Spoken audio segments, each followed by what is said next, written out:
Alright everybody, here we go. 10 seconds. Breaking news off the top. Here we go, guys. Stand by, you're open. Hit it.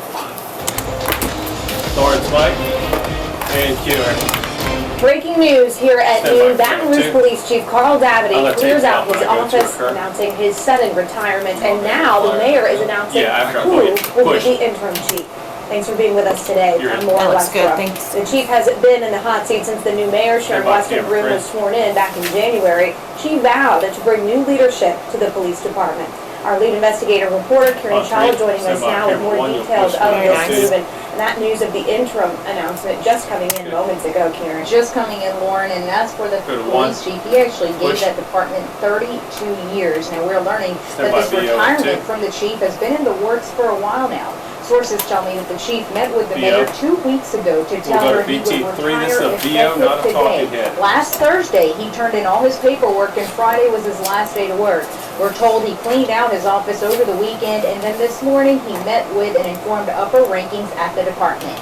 Dabadie was named chief in February 2013 after a very tumultuous tenure between the previous police chief, Dwayne White, and then Mayor Kip Holden. Now, Mayor Weston-Broom vowed to bring in a new chief while she was campaigning for mayor, saying that she wanted new leadership after the shooting death of Alton Sterling. But civil service laws protected the chief from getting fired without proper cause. Now, just coming in, the mayor has named an interim chief, Lieutenant Johnny Dunham. Lieutenant Dunham has been with BRPD for 29 years, having served many different roles within the department. In case you want to go to that full screen instead. He was a burglary detective, moved to internal affairs for 14 years, and was most recently the commander of public relations. Now, Lieutenant Dunham cannot apply for the permanent chief position. Instead, the mayor says that she will immediately launch a national search for the chief. Now, even though the chief... All right, Kevin, stand by for team coverage. Stand by. Coming to you next. And his official last day, Lauren, is actually going to be on October the 2nd. Karen, thank you so much. And you mentioned that 2-week notice, according to your sources, that the chief gave the mayor, but it seemed sort of a surprise during a press conference holding this afternoon. We learned that news of the chief's retirement while WAFB's Kevin Fry was there at that news conference, intended to be about transportation, but you asked her the tough questions, Kevin, about this move within the BRPD. And go. You're up. We did ask the questions, and initially she kind of pushed our question aside, said she would come back to it. She eventually did, saying that many, not necessarily her, but many people in this community respected her. Now, she said that, or respected the chief, rather. She said that she had a letter of his retirement on her desk this morning. Now, as Kieran already mentioned there, she had made firing the chief a cornerstone promise of her campaign, but once she got into office, she faced many roadblocks, including the fact that the civil service laws prevented her from outright firing him without probable cause. The other option here, of course, is that he could step down or retire, and lucky for the mayor, it seems, he did just that.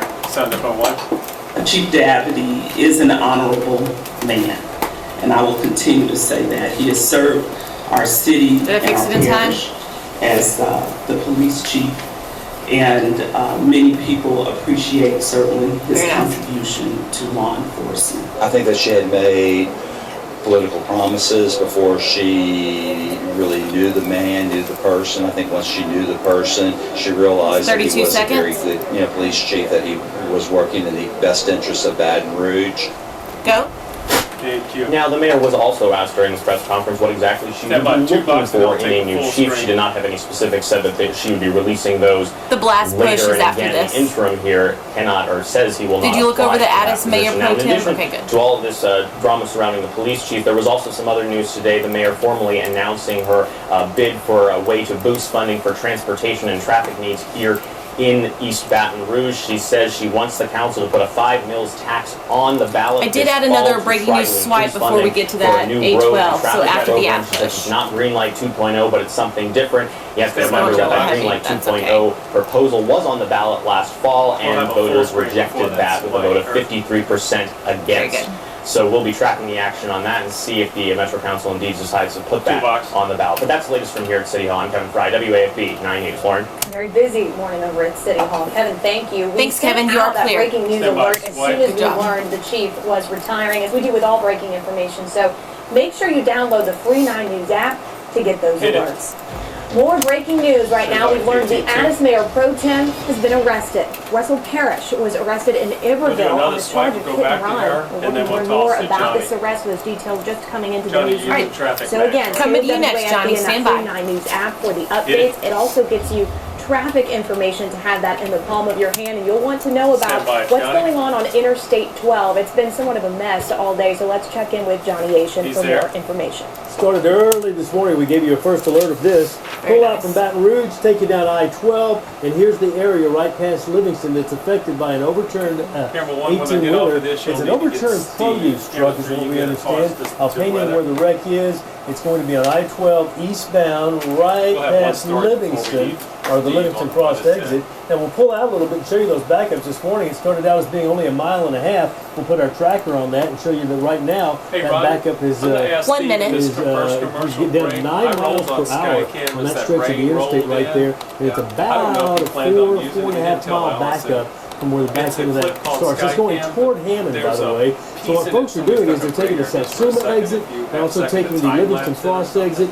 and they're getting over onto 190. But 190 itself also has some problems with some slow-moving traffic at Holden. And we put our radar in there, and Steve will talk about this a little more. Now it's raining just north of that area, and it may be moving into that direction. So again, I-12 eastbound, right past the Livingston Cross exit between Livingston and Holden. Overturned produce truck. They have to offload the truck before they can move the truck, and that's got about a 4.5 mile backup approaching that area heading toward Hammond. Johnny Asian, thank you so much. Happening right now, thank you, Johnny. That looked good. Flood debris pickup in Denham Springs. This is only for residents who live inside the city limits. Crews are not picking up everything. Only things that were damaged by the flood. So that'll include damaged furniture, flooring, insulation, sheetrock. It is not clear how long this final pass will last, but those crews out there in a bit of a downpour this afternoon, Steve. Yeah, another rainy day in the area, and the big news this morning, a flash flood watch posted earlier this morning that covers most of our viewing area, actually goes through 7 p.m.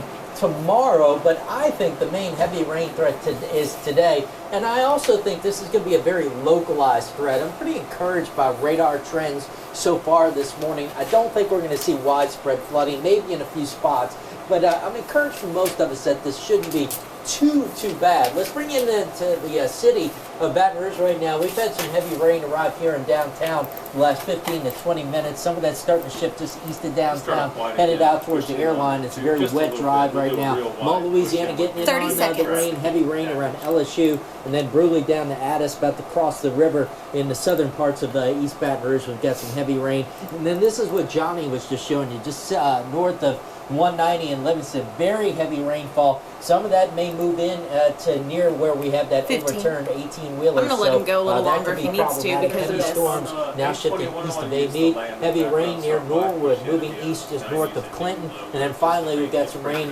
firing up. Yeah, since he's tracking, I'm going to let him go a little longer. Pretty quickly. Other rains around Lafayette. That's what it looks like from our sky cam looking over downtown. Lots of drops on the lens, and the rains obviously have cooled us off down to 76 degrees now at the airport. Winds out of the west at 13 miles per hour. So we'll talk more about the heavy rain threat through the remainder of today and what's expected through the remainder of the week coming up in just a few.